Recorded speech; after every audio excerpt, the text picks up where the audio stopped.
Hai, jumpa lagi bersama saya Bang Ulrup di channel Wi-Fi Pediat.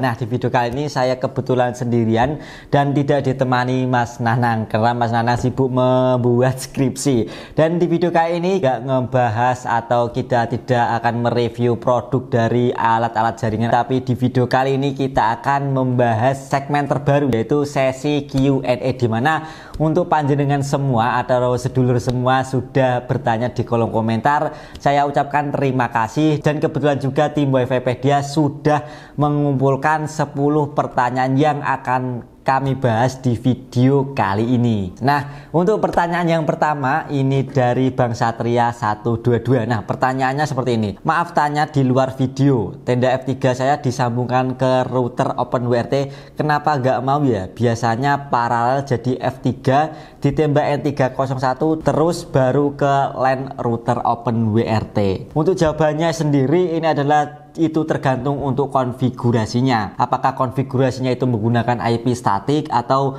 menggunakan DHCP, bahkan atau menggunakan mode access point. Jadi untuk konfigurasinya antara tenda F3 ataupun tenda N301 itu hampir sama, bahkan sama. Untuk UI/UI-nya juga sama. Jadi tergantung untuk konfigurasinya. Nah, seperti itu. Dan untuk pertanyaan yang kedua ini dari Rere Mustafa. Pertanyaannya seperti ini. Kendala yang saya alami setelah pakai N300RH, ya ini adalah router dari Totolink. Jika di set ke BGN itu ngaruh di pingnya, naik 50 ms tapi cuma jumping dan juga selalu jumping. Kalau di set ke BG bisa stabil, jumping pun menurun drastis. Kelemahan BG speed 30 Mbps, ngos-ngosan 20 Mbps, suka loss. Nah, itu bisa terjadi karena channel width router tersebut tidak sinkron dengan device-nya. Biasanya itu beberapa device seperti handphone ataupun laptop tidak support dengan channel width 40. Jadi harus kalian ganti ke channel width 20. Jika dipaksa menggunakan channel width 40, maka yang terjadi pingnya tidak stabil dan mengakibatkan koneksi internet akan lemot. Jadi seperti itu ya. Dan untuk pertanyaan yang ketiga ini adalah dari Aan Subhan. Mas mau tanya, kalau router tenda F6 statusnya connection failure itu kenapa ya? Apa harus ganti router dan kabelnya sekaligus atau hanya ganti kabel penghubungnya? Jadi sebelum kita diagnosis kita ganti routernya, alangkah baiknya bisa dicek untuk settingannya terlebih dahulu apakah sudah benar. Kalau memang settingannya sudah dirasa benar, maka kita cek dulu untuk kabelnya. Untuk pengecekan kabel biasanya menggunakan LAN tester jika kabelnya tidak ada masalah. Dan untuk router tenda F6 nya masih koneksi failure, kita bisa ganti untuk routernya. Dan untuk pertanyaan yang selanjutnya ini dari user, untuk router TP-Link yang 5G ada gak sih Bang? Ini ya dimaksud 5G sinyal seluler atau 5G sinyal Wi-Fi. Kalau yang dimaksud adalah 5G sinyal seluler itu saya rasa belum ada ya. Dan juga kalau kita membeli router atau modem yang sudah menggunakan 5G sinyal seluler itu di tempat kalian belum ada, karena untuk 5G yang sinyal seluler itu hanya ada di kota-kota besar. Kalau kota-kota seperti Gudo, Jepara itu belum ada. Tapi kalau yang dimaksud adalah 5G sinyal dari Wi-Fi atau 5GHz itu sudah ada. Untuk routernya sendiri kalau brand dari TP-Link itu ada seri Archer, itu sudah 5GHz untuk sinyal Wi-Fi-nya. Dan pertanyaan yang selanjutnya ini dari Reza, ini tentang Mikrotik. Info Mikrotik yang cocok untuk penggunaan rumahan dong Mas. User online bisa sampai 40-50 user di saat bersamaan karena gabung dengan jaringan CCTV. Nah, untuk Mikrotik yang bisa mengcover 40-50-an user itu kalian bisa ambil Mikrotik dengan tipe RB750GR3, karena untuk 40-50 user itu RB750GR3 sudah powerful untuk mengcover kebutuhan kalian. Dan untuk Mikrotik RB750GR3 juga sudah kami review. Nah, untuk linknya sudah ada di sini. Nah, kalian tonton dulu untuk sebelum membeli. Pertanyaan selanjutnya ini dari Agus Jompong.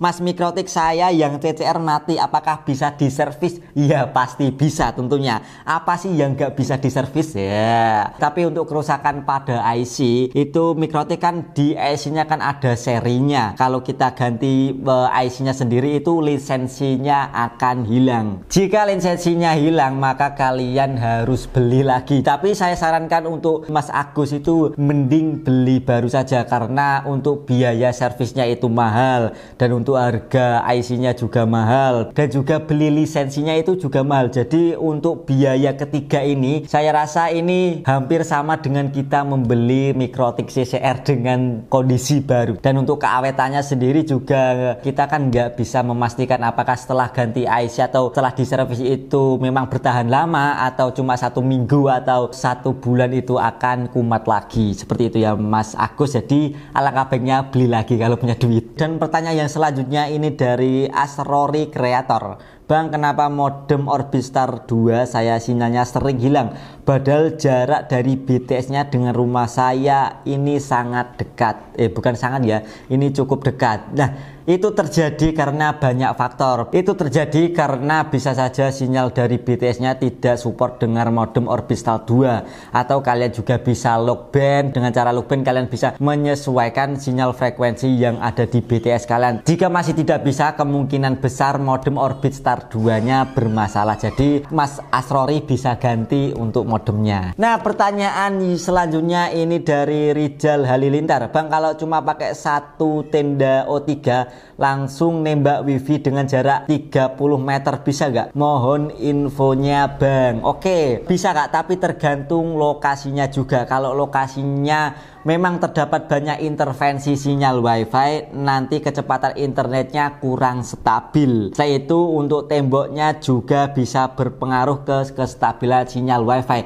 Karena kita tahu bahwasanya untuk tembok sendiri kan banyak sekali, ada yang jenis tembok batako atau jenis tembok yang menggunakan bata merah atau tembok yang menggunakan cor-coran. Nah, itu juga berpengaruh ke sinyal wifi. Jadi banyak sekali intervensi-intervensi yang harus kita hitung. Seperti itu ya Mas. Oke, pertanyaan yang selanjutnya ini dari TG Kampung Yestro Yestoyo.